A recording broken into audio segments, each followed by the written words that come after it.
मित्रों, हमें सदैव अपने जीवन में आलोचकों को अपना मित्र बनाकर रखना चाहिए। ऐसा क्यों?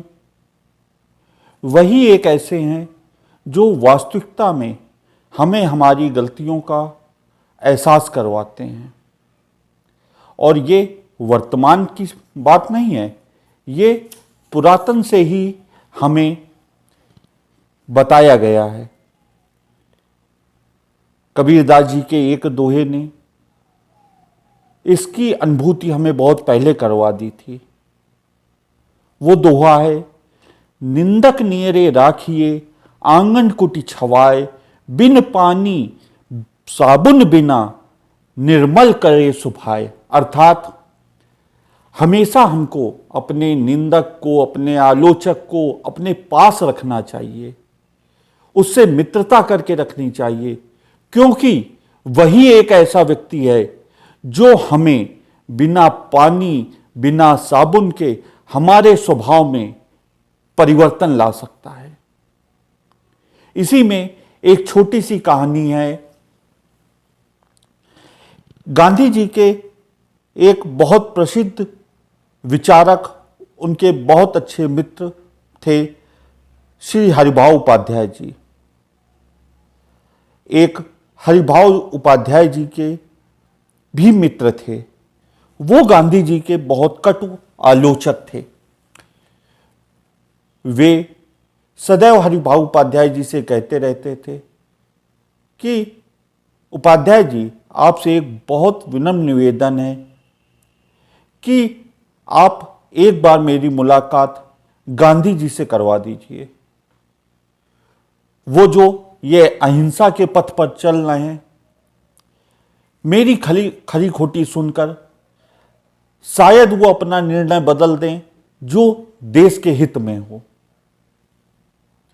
हरिभाऊ उपाध्याय जी बहुत परेशान थे कि करें तो क्या करें। जिनको वो गुरु भांति मानते थे, गांधी जी को, उनसे अगर मुलाकात करवाते हैं तो कहीं ऐसा ना हो कि उनका मित्र उनको बहुत उल्टा सीधा कहे, जिससे गांधी जी को खराब लगे। और अगर नहीं मुलाकात करवाते तो उनके मित्र को ना खराब लगे कि ये गांधी जी के अभिन्न अंग हैं, लेकिन एक मुलाकात नहीं करवा पा रहे हैं। काफी समय इसी तरह बीतता चला। अंत में एक समय एक ऐसा आ गया कि गांधी जी अजमेर के पास से गुजर रहे थे। बहुत सारे दर्शनाभिलाषी उनके मिलने के लिए स्टेशन पर पहुंचे। उन्हीं में हरिभाऊ उपाध्याय जी के मित्र भी थे। हरिभाऊ उपाध्याय जी ने ट्रेन रुकने का इंतजार किया। जब ट्रेन रुकी तो हरिभाऊ उपाध्याय जी ने अंदर जाकर गांधी जी से अपने मित्र का परिचय करवाया कि महात्मा जी, ये आपके बहुत कटु आलोचक हैं। गांधी जी ने सभी से प्रणाम किया, नमस्ते किया और हरिभाऊ उपाध्याय जी के मित्र को अंदर डब्बे में बुलाया और उनसे बात करना प्रारंभ किया। हरिभाऊ उपाध्याय जी के मित्र ने गांधी जी को बहुत सारी खरी खोटी सुनाना प्रारंभ किया और वो खरी खोटी सुनाने में इतना लग्न हो गए कि उनको ये ध्यान ही नहीं रहा कि ट्रेन में हरी झंडी हो गई, ट्रेन चल दी। अंत में जब ट्रेन ने रफ्तार पकड़ ली, तब उनको लगा कि अरे, ट्रेन तो चल दी है। गांधी जी ने उनसे कहा, आप परेशान ना हो, आप अपनी बात को यथावत रखें। जो भी आपकी बात को वाकई में ग्रहण करने लायक है, मैं उसको अवश्य ग्रहण कर रहा हूं। अब वो मित्र गांधी जी को बातें सुना तो रहे थे, परंतु उनका ध्यान ट्रेन में ही था कि टीटी आएगा तो मेरे संग क्या करेगा, मेरी बेइज्जती कर देगा, ये है वो है, इस तरह के उनके दिमाग में बहुत सारे विचार आ रहे थे। टीटी आ भी गया। टीटीएन ने आने पे टिकट मांगा उनसे, तो तुरंत गांधी जी ने टीटी से कहा, भाई साहब ये मेरे संग अभी अभी अजमेर से चले हैं, किसी कारणवश इनको जल्दी थी तो ये टिकट नहीं ले सके, आप इनका टिकट बना दीजिए, जो भी उसका पैसा होगा मैं दे दूंगा।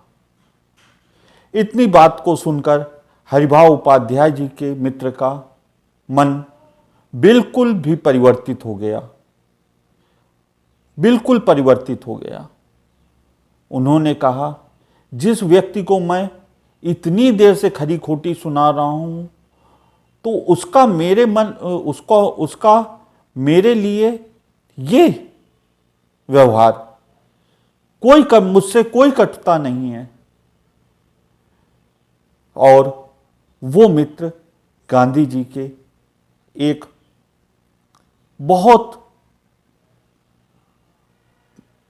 प्रसिद्ध विचारक बन गए और उन्होंने हर जगह गांधी जी का सहयोग किया, साथ दिया। इसलिए कहा जाता है कि अपने आलोचक को सदैव अपने पास रखना चाहिए और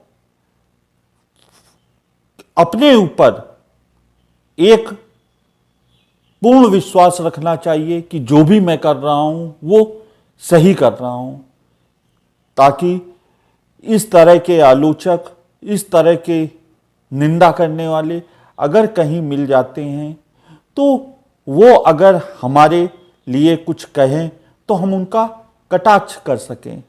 अगर नहीं कटाक्ष कर पा रहे हैं तो उनसे कुछ सीखने का प्रयास करें। धन्यवाद।